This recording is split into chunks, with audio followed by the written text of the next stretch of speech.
Hello and welcome to the H2P Podcast here on DK Pittsburgh Sports Podcast Network. I'm your host, Gary Morgan. With me, as always, is a thoroughly exhausted Corey Crisan. How are you doing, brother?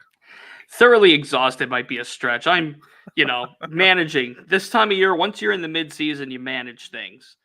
And we're moving along right now. A good time, I would say, for the Pitt bye week. Not just for myself, but also for the Panthers, as we had some pretty big news come across the feed today about the Panthers football team, Gary. Absolutely, man. And I think we should just start there. Phil Dracovic reportedly out as starting quarterback for the Pitt Panthers, in as Christian Veilleux. Talk a little bit about him later.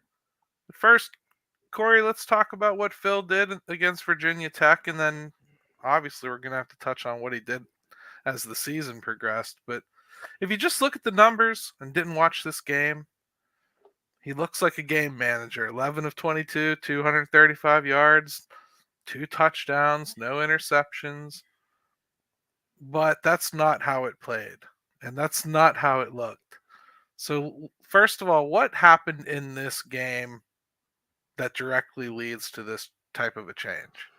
That's right. There's so much to unpack here. First off, the report coming from the Post-Gazette today, as we record this on Wednesday, that Phil Dracovic is out, Christian Veilleux is in as the starting quarterback of the Panthers following the bye. Of course, Pitt is off this Saturday, and they will play Louisville. They host Louisville. Another night game, 6:30 kickoff, Right. a week from Saturday. This is now 9 out of 12 non-noon kickoffs guaranteed for Pitt. But I digress. Phil Dracovic is the topic of conversation, who is out as the starting quarterback at Pitt. And for me, Gary, I think the writing was kind of on the wall, and the bye week was the time to do it. We talked on this very podcast a couple of weeks ago, might have been even after the West Virginia game, about how, Pitt was going to go get smoked by North Carolina. They did. They had to go play a really tough road environment against Virginia Tech. I didn't think Pitt had no chance to lose it. But I also didn't think Pitt was going to get blown out like they did down in Blacksburg. And just watching it in moment, it's like the slow and painful death of this Pitt team, where Phil can only do so much. He's just limited. He's just not good enough to carry the load. And hello, Ryan. Hello, Alan, on the YouTube comments. Reminder, we're live every Wednesday, 6 to 6:30 to talk Pitt sports. So the play for me that kind of threw the dagger at everything, there were a few of them, but the one that really stood out to me was the skipping rocks throw. That's the only way I could describe it, that Dracovic made to a wide open Malcolm Epps, 5 yards in front of him, and 3 of those yards the ball was skipped to him. It just told me that Phil, number one, didn't have the confidence in himself to make the throw. It's almost as if he had the yips. But on the other hand, there's positives. The touchdown throw to Means on the second drive of the game was glorious. It was what you wanted to see all year from Phil. Yep. Here's the definitive stat for me from this game, Gary. And at this point, it's beyond the quarterback. This has to look at Frank Cignetti. Now, Pitt scored 3 touchdowns in this football game. One of them was a 75-yard, the bomb to Means. One was a 61-yard screen pass that Sebo Flemister broke free on. And the other was the fumble recovery by Braylon Lovelace. The 61-yarder and the 75-yarder, those 2 touchdowns accounted for 49% of Pitt's offense on Saturday.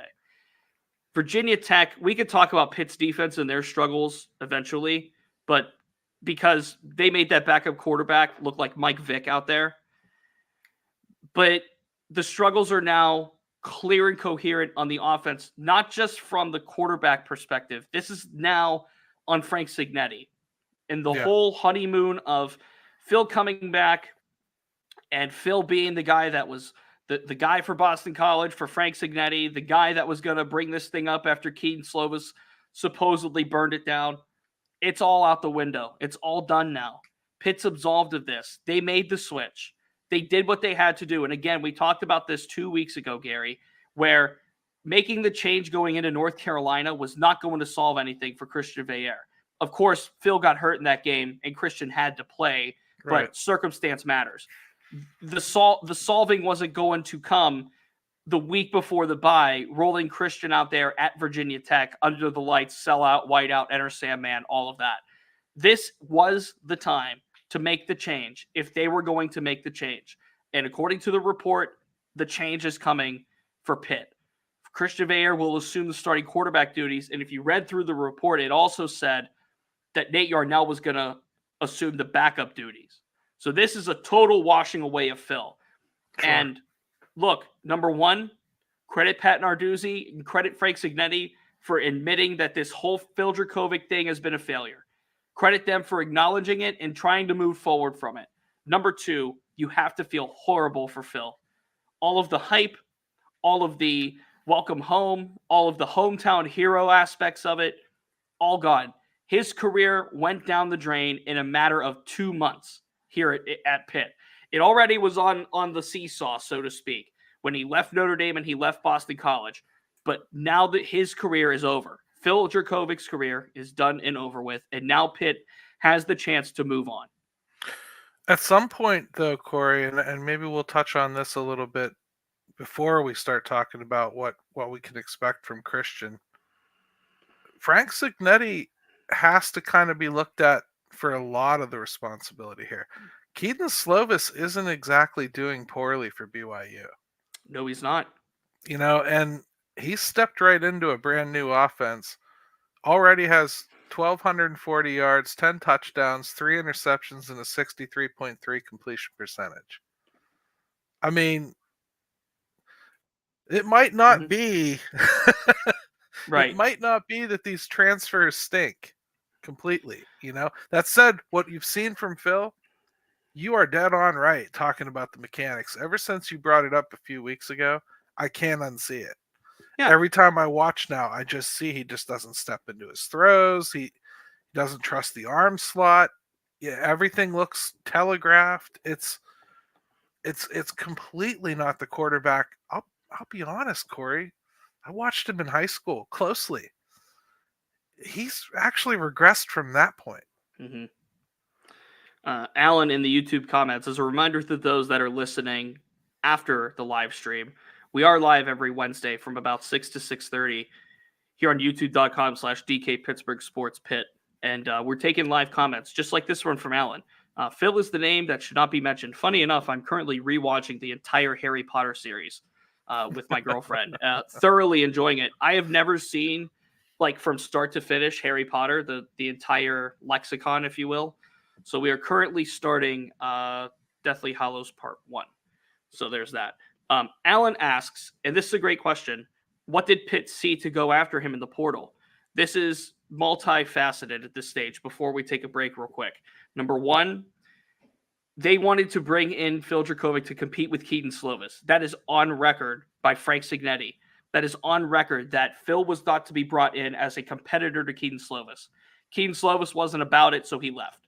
And they bring in Christian Veilleux to essentially be the future of the program at the position, along with Nate Yarnell. As it turns out, that future is now. It was not as much about, this guy's a really good quarterback, let's target him. This was about, he has a system fit with Frank Cignetti, or so we thought, and that he was a product to essentially jumpstart Kedon Slovis, or at least compete with Kedon Slovis and potentially beat him out for the job. There really was no guarantee in the initial that Phil Dracovic was going to be the starter. It's just that Kedon Slovis left. So there's a lot of layers to that whole why Phil, why not go target some other quarterback? These were the reasons why, Gary, if we want to go to a break. Yeah, it's absolutely time to take a break, just like your Harry Potter series. It's going to be like magic. If you're watching on video, you're not going to feel it.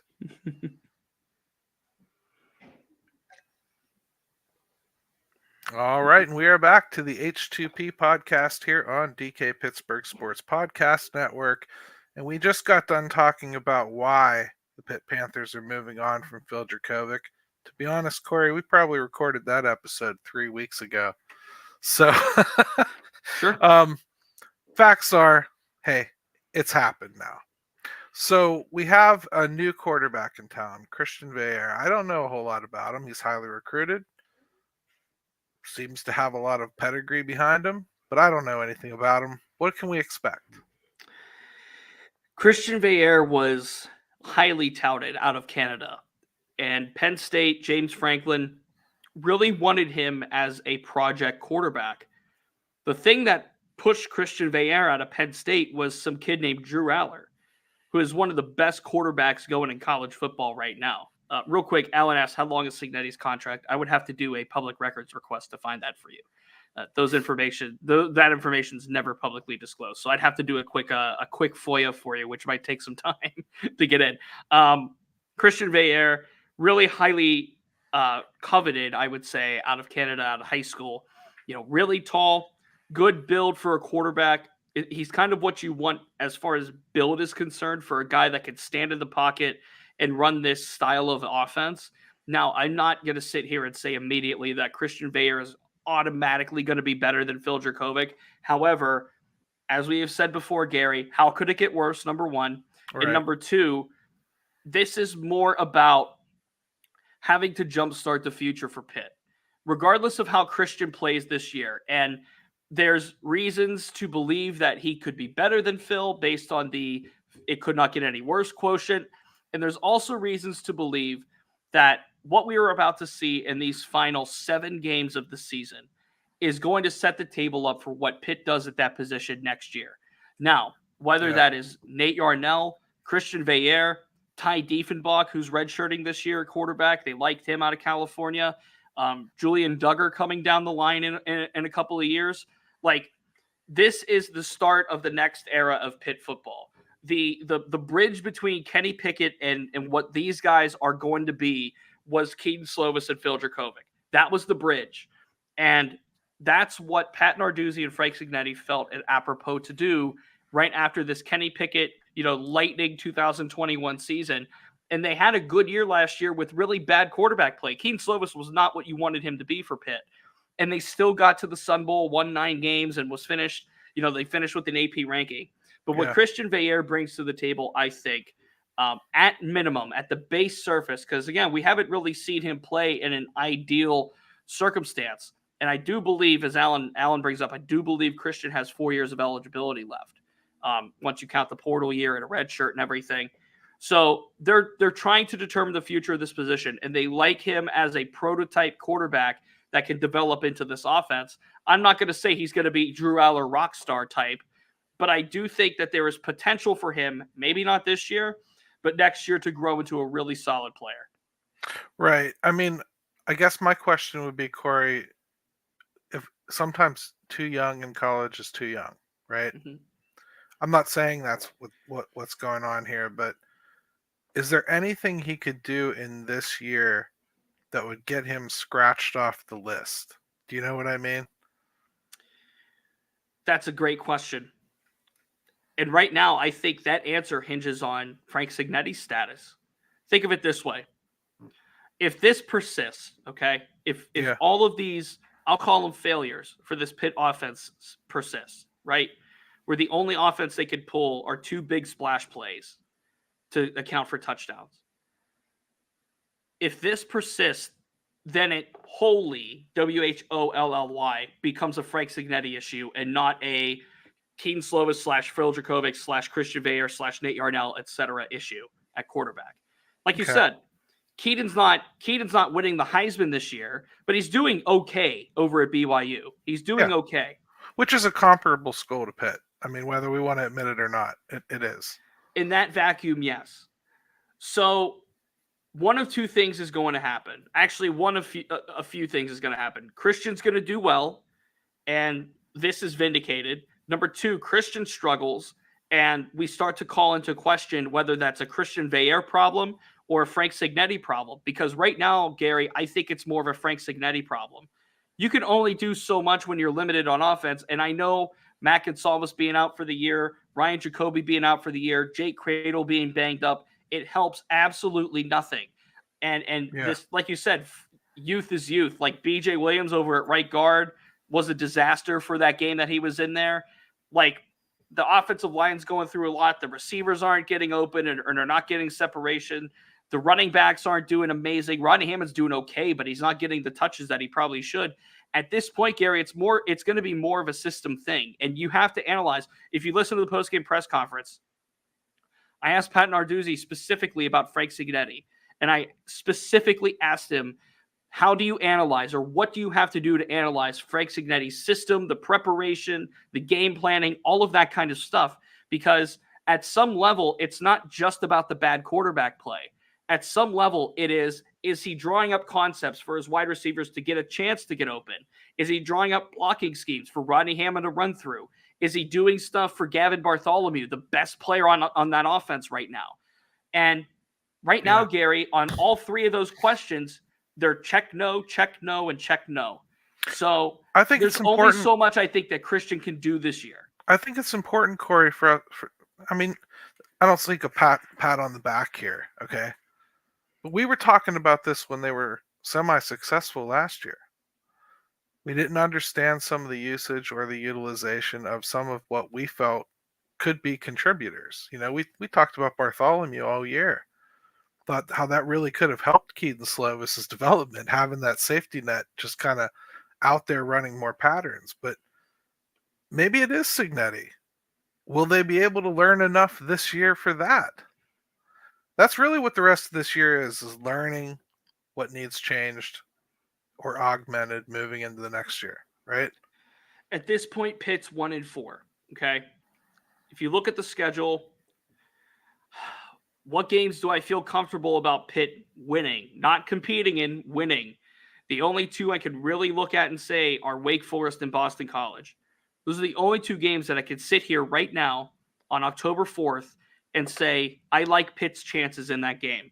I don't like their chances against Louisville after the bye. I don't like their chances certainly at Notre Dame. I don't like their chances against Syracuse, Florida State, Duke, depending on Riley Leonard, I suppose, with Duke. But my point is I really only like Pitt's chances going forward in two of these games, which would result in, and I'm not a math major, a 3-9 season. So, Look, maybe it was just Kenny Pickett in 2021. Maybe it was Israel Abanikanda last year. Think about this, Gary. Pitt won that Virginia Tech game last year because Izzy rushed for a school record yards and 6 touchdowns. Yep. They don't win that football game if Izzy doesn't have a record day. Like there are tangible things that you saw last year, as you talk about now, that are rubbing off again into this year. Now, Alan asked any word on fixing the O-line and the defense. Here's my answer to that. This is more than, it's not only a quarterback issue, right? It's also a scheme issue for Frank Cignetti. But also, I will say for the defense, I think it's a bit of a personnel issue. We have not talked about enough about how Pitt lost 6 NFL players from that defense. Kalijah, Servassier, Baldonado, Deslin Alexander, Hallett, and Hill. They lost those 6 players. And I think right now you're really seeing not just the impacts that those guys have made. And I think this more speaks about Hallett and Hill and how they were able to bottle up the top and the middle of that secondary. The case in point, MJ Devonshire getting absolutely just run by on that bomb touchdown in the first quarter that drones through deep. He was a step and a half behind the receiver. In past games, he has center field help. He has an experienced guy back there giving him center field help. I think this is more about personnel at this point. The offensive line obviously is banged up and injured, and they have their their best pass blocker and Mac and Salvis out for the year. And then Jay Cradle, their center, their anchor, has been out for an extended period of time. On the defense, they just have these young guys that are coming in. Their whole program mantra is development. We're going to take these 3-star prospects and develop them. Well, the development hasn't come through for the Nate Temple and the Bam Brima and, all these other guys that they're rolling out of the defensive line. And really within the linebacker room, they started Nick Lappy on Saturday. Nick Lappy used to be a walk-on. When's the last time a walk-on or anybody on that status even sniffed the field for a Pat Narduzzi defense this early in his career? Yeah. You have to go back and look a long time. The defense played 37, almost 38 minutes against Virginia Tech. You have youth, and then you're asking youth to not only be youth, but be ready to stand and deliver for almost 40 minutes in a football game. I think it's a lot to ask, and it's really hard for me to judge the defense because of it.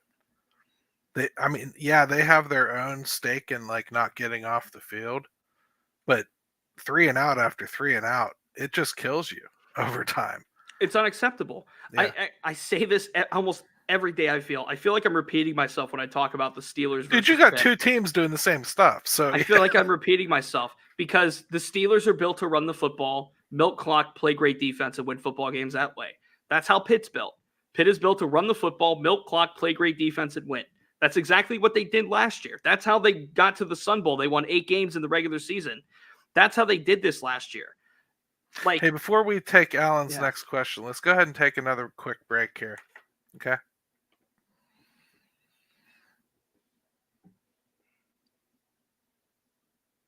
All right, welcome back to the H2P Podcast here on DK Pittsburgh Sports Podcast Network. Corey and Gary with you. We're going to bring a little bit of Pitt basketball into this here because Corey and I have a rare opportunity. We have a bye week for Pitt football this next week, so we get to do a little bit of more focus on Pitt hoops, and I'm really excited about that.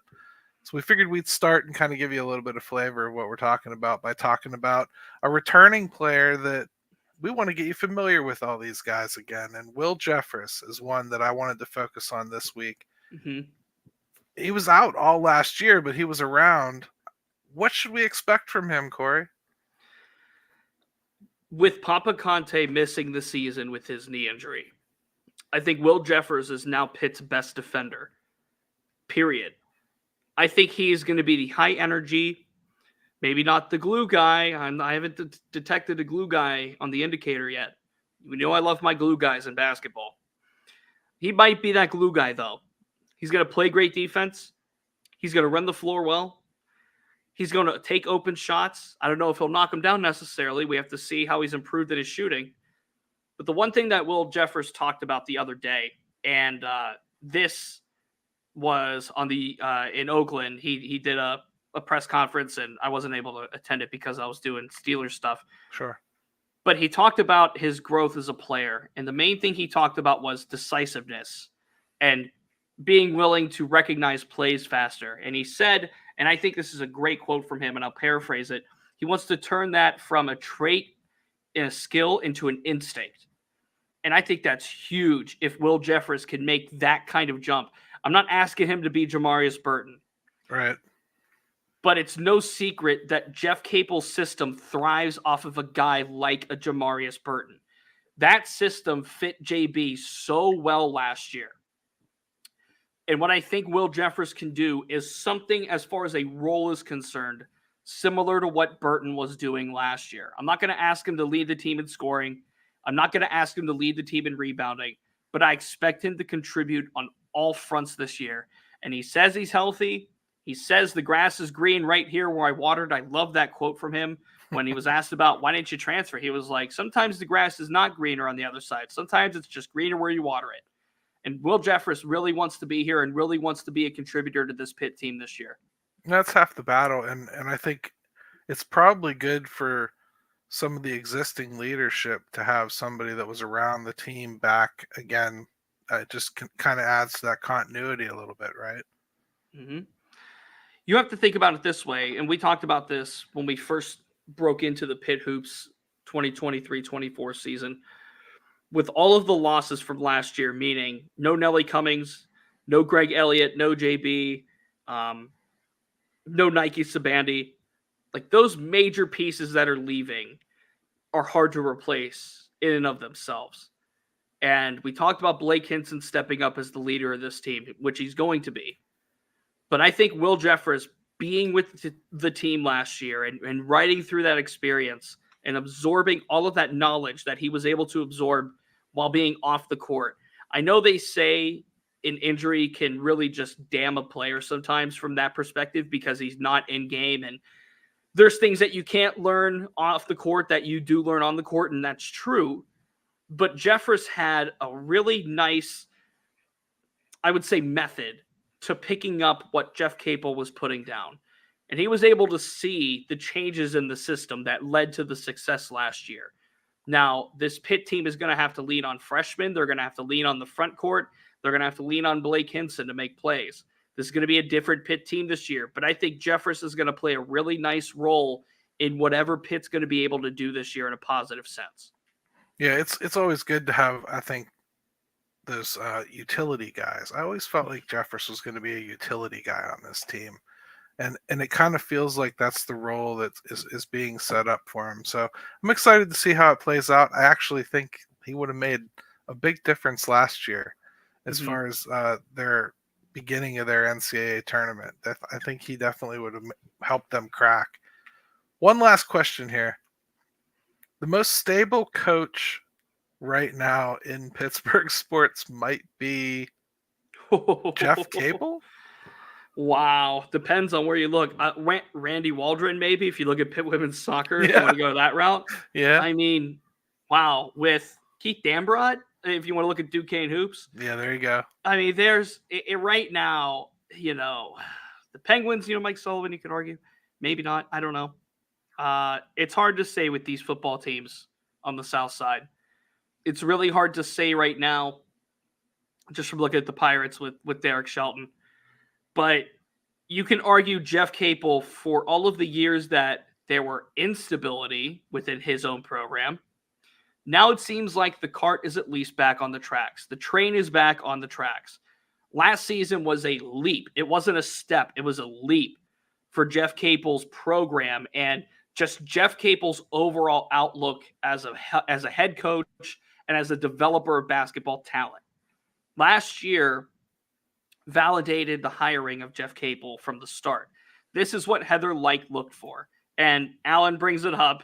How did Pitt basketball fall so far? What did Stallings do? Now, Gary, I don't think you want to rehash the Stallings era. But Jeff Capel did inherit quite the mess.